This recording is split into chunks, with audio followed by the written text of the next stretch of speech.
everybody. Welcome back to another episode of the Powerful Woman Rising podcast. I am your host, Melissa Snow, Powerful Woman. I was trying to figure out, do I have a title? And I was like, maybe my title is just Powerful Woman. Anyway, if this is your first time tuning in, it is so great to meet you. I am a former dating coach turned business relationship strategist. My company is called Powerful Women Rising. We have two goals. One is teaching, training, and speaking about how to network more effectively. What I say is how to network like a human and not like a salesy weirdo. And I also run an online community for female entrepreneurs called the Powerful Women Rising Community. And it is a mix of networking and masterminding and business strategy and a little mindset coaching now and then. And it is super fun and I love it so much. We just had our virtual speed networking event yesterday that is open to the public. So if you've not joined us, definitely join us on the next one. I'll put the link in the show notes. We had 57 female business owners on that call, and I am always amazed every single month at the caliber of women that show up for these events. Such smart, experienced, awesome, amazing women from all over the world, really. We had somebody from the Czech Republic. We had somebody from Jamaica.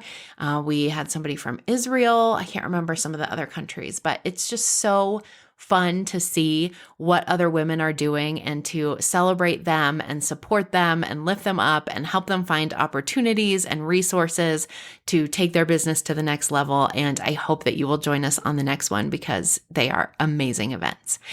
And here's what I'm also thinking is so fascinating as I'm saying that, this is my perception of all of these women, but I bet they sometimes have a very different perception of themselves because imposter syndrome, if you want to call it that, we'll get into that in a second. Imposter syndrome is real, y'all.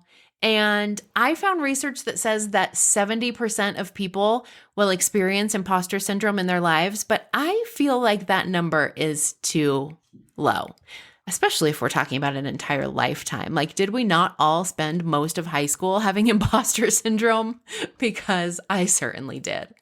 So anyway, that is our topic for today. This is a huge topic. We're not going to be able to dive into all of the different intricacies of imposter syndrome, but we are going to talk about it today, what it is, how it impacts business owners, women in particular, and I'm going to give you some strategies for how you can start to overcome imposter syndrome when you are experiencing it. So let's talk first about what imposter syndrome is. When we're talking about this, what are we talking about? I want you to imagine that you are sitting in a room full of super successful entrepreneurs, and they are all talking about their awards and their accolades and this interview they just booked and this thing that they launched that sold out in 5 seconds and the 6 figures, 7 figures, 8 figures that they made this year. And you are feeling like a fish out of water because even though intellectually you have achieved a lot, you know a lot, you are an expert in your field, you just can't shake that feeling that you are somehow a fraud, that you don't belong in this room among all of these incredibly accomplished individuals. That, my friends, is imposter syndrome in a nutshell. And if you have experienced that, you are definitely not alone. According to the American Psychological Association, imposter syndrome is a form of self-doubt in which high-achieving individuals are unable to accept their success and credit luck instead of skill for their accomplishments. So that's a very basic definition. I would say imposter syndrome is that little voice in your head, some of us call it the itty bitty shitty committee, that tells you that you are not good enough, that you are just one step away from being exposed as the fraud that you are. It's that nagging feeling that despite your accomplishments, your expertise, all of the things that you've done in your life, you are not deserving of your success or you are not deserving of your seat at the table. And there's a psychologist, Valerie Young, who has studied imposter syndrome, and she has identified 5 distinct types of imposter syndrome. And I want to talk about those because I want you to see if you identify yourself in any of these 5 types. So the first is the perfectionist. This is someone who feels shame if any task is completed less than perfectly. If you make a mistake, if something is off, If you don't say it perfectly, if your words don't come out right, you're very hard on yourself, you feel embarrassed, you feel ashamed. The next type is the expert. This is someone who expects themselves to be the person who has all the answers. They feel failure for any minor lack of knowledge, even though the rest of us are like, you can't possibly know everything. The expert feels like if there's something, especially in my field of expertise, that I don't know, I am a failure.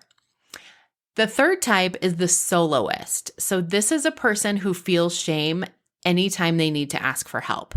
They will spend hours and hours trying to figure it out themselves just to avoid asking someone else to help them, even though it would save them time, even though it would save them money, even though it would save them stress, because they feel so much shame if they can't do it themselves, if they need to ask for help.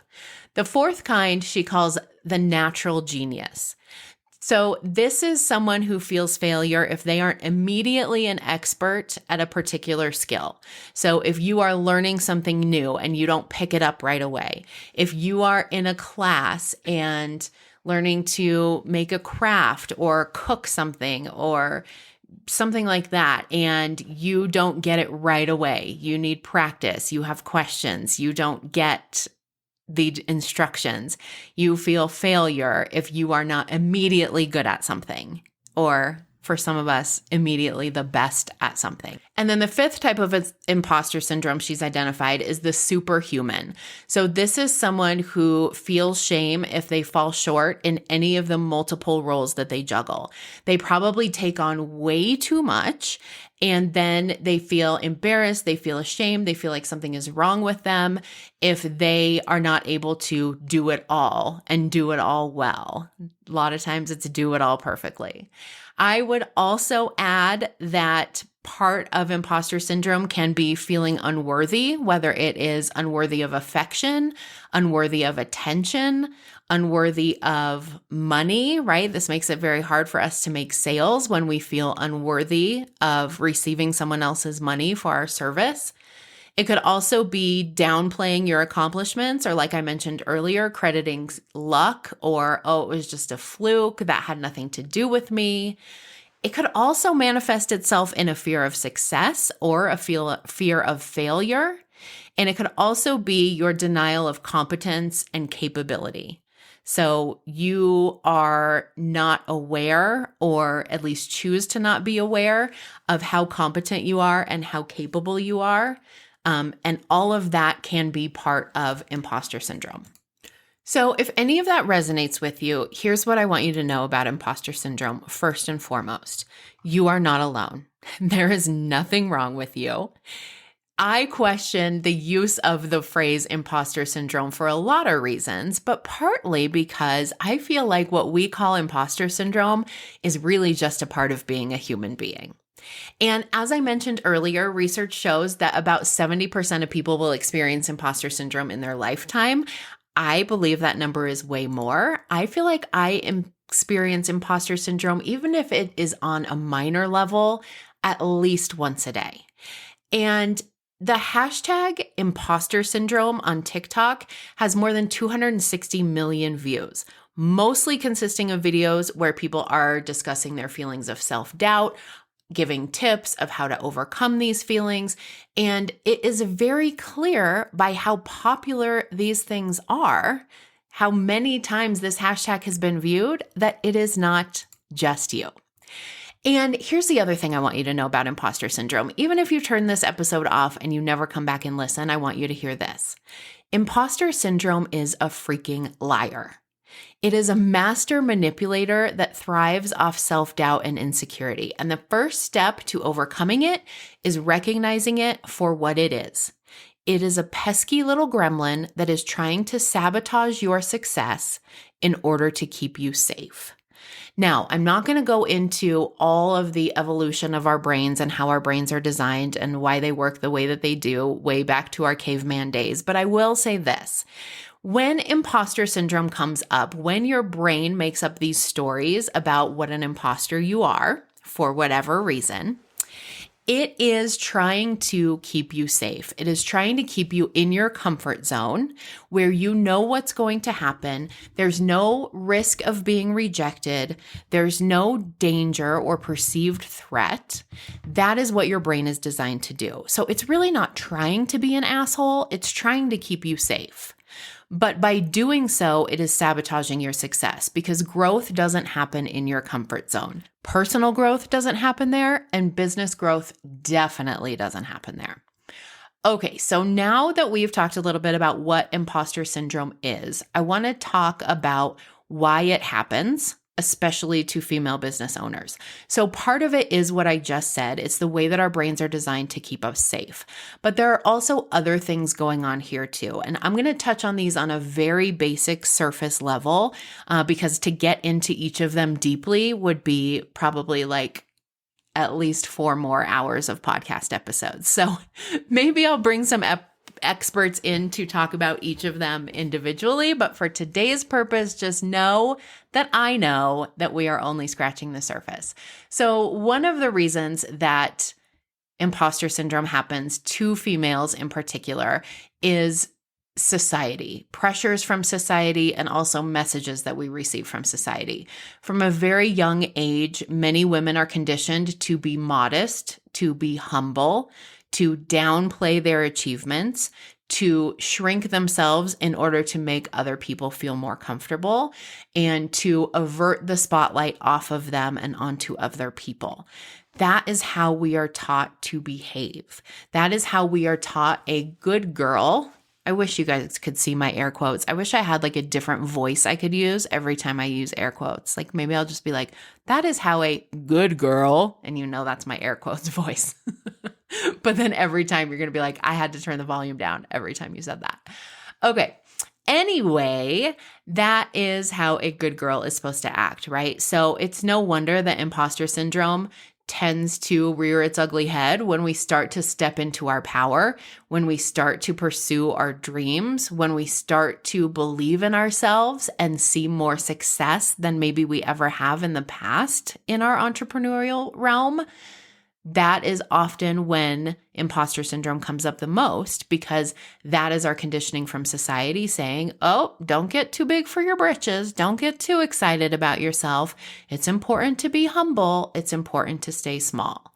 So I want you to understand that that's part of what's going on so that you can use that to combat your own imposter syndrome.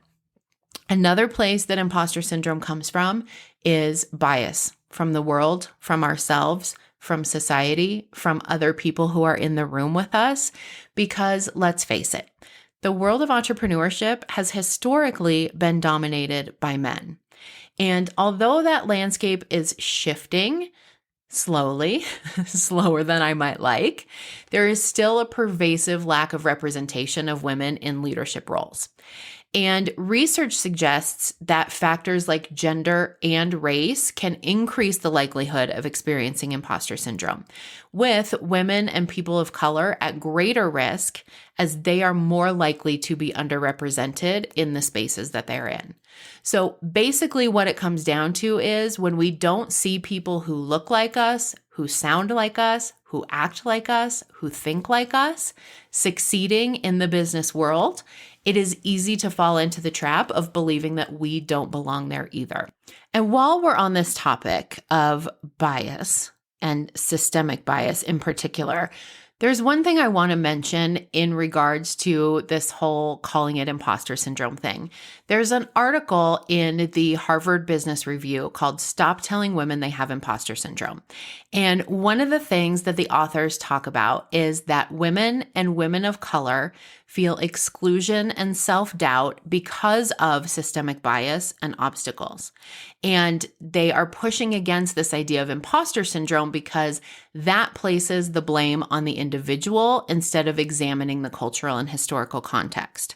So I felt like that was important to mention because, as I said, I see that this is a much bigger conversation than we can have in this short podcast, but it did feel important to mention for anyone who is listening and also having similar thoughts. All right, now we're going to talk a little bit about how imposter syndrome impacts you with networking and how it impacts you in business, because that is, after all, what this podcast is about. And so, why are we talking about imposter syndrome when this podcast is supposed to be about networking and business growth? Well, there's several reasons. One, if you are stuck in that perfectionist space, it's going to be very difficult for you to continually put yourself out there and for you to put yourself out there authentically and create real connections. Imposter syndrome leads to a lack of authenticity in your networking efforts. When you're constantly second guessing yourself and trying to fit into some perceived mold of what a successful entrepreneur looks like, it's hard to show up authentically and to forge genuine connections with other people. Another problem with imposter syndrome, as I talked about in the beginning, is that imposter syndrome often leads to self-sabotage. So you might find yourself avoiding networking events or shying away from opportunities to connect with potential clients or collaborators because you're afraid of being found out as a fraud, right?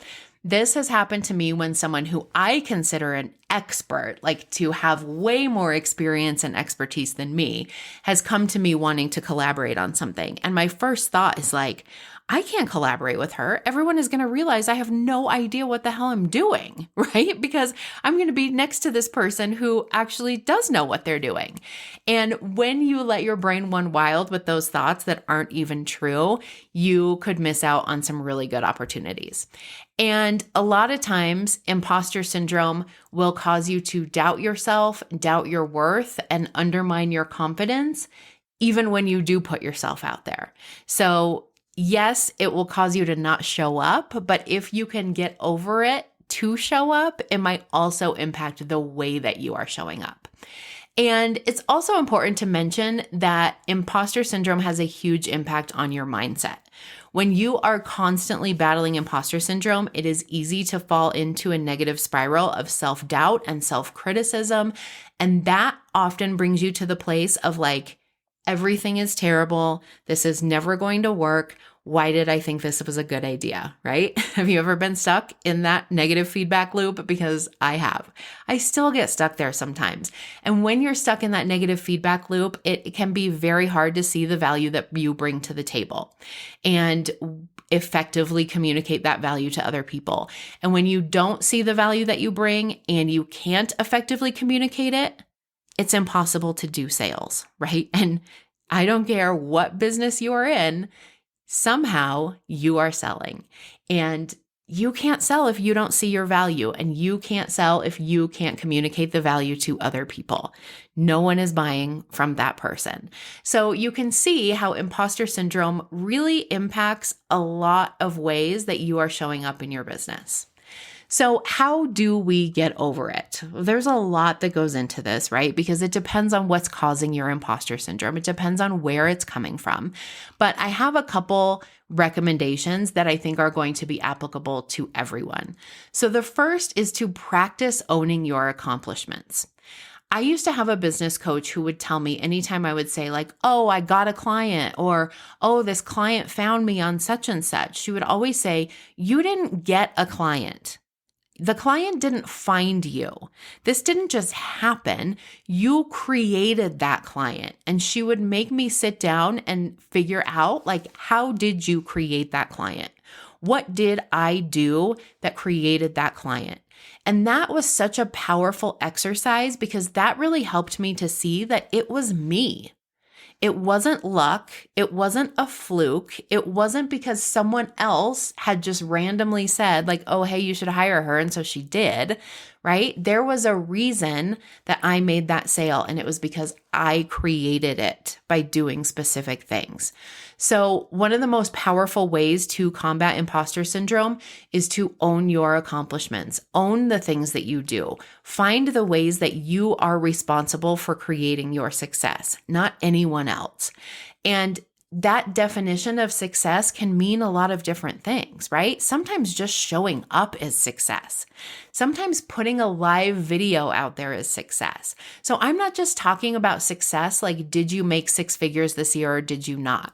I'm talking about all kinds of success and practicing owning them, practicing celebrating them. Write them down. Keep a journal where you track all of your wins, big and small, whether it is landing a new client or getting positive feedback from somebody. We are so quick to brush that stuff off, right? Like I just got a text from somebody yesterday that was so nice about the virtual speed networking event and why she loved it and how it was so good for her as an introvert to find a place where she felt comfortable. And I was like, oh, that's nice. Anyway, blah, blah, blah, right? But then something negative happens or something we perceive as negative, and we will ruminate on that shit all day long, right? Like I will still be obsessing about that a week later. I'm not still obsessing about the positive feedback I got a week later.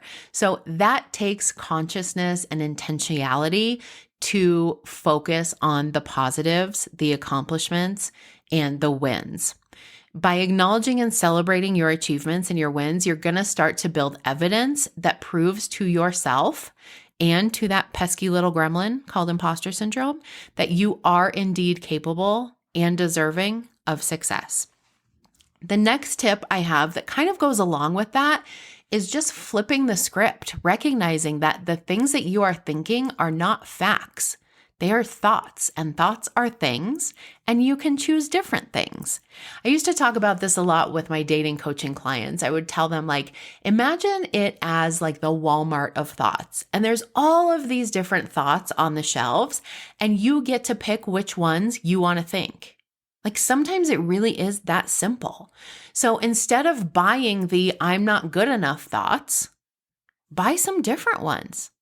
Even if you're not at the space where you truly believe, like, I am good enough, I am deserving of this, I do belong in this room, start with what I call a ladder thought. That is starting your sentence with something like, it's possible that I am good enough. I'm learning to believe that I do have something of value to bring to this room. I am working on getting to a place where I know I deserve this, right? Even those thoughts feel better than I'm not good enough, I don't deserve this, I shouldn't be here. So take a moment to reflect on your past successes and the skills and expertise that you bring to the table and remind yourself that there are times you have overcome challenges and exceeded expectations. And most importantly, replace those negative thoughts with positive affirmations that you actually believe, even if you have to put that latter thought in there, and reminders of your own worth. And then the last recommendation I have is lean on your tribe. Don't be afraid to lean on your people for support. Don't be afraid to go to them and say, I'm struggling with this. Do you guys struggle with this? Because sometimes just knowing that you're not alone is enough. Surround yourself with a supportive network of female entrepreneurs who understand the struggle and can offer words of encouragement when imposter syndrome comes knocking. And if you don't have that tribe, if you don't have that network and you're not sure how to create it, check out the link in the show notes for our virtual speed networking event, or even better, for the Powerful Women Rising community.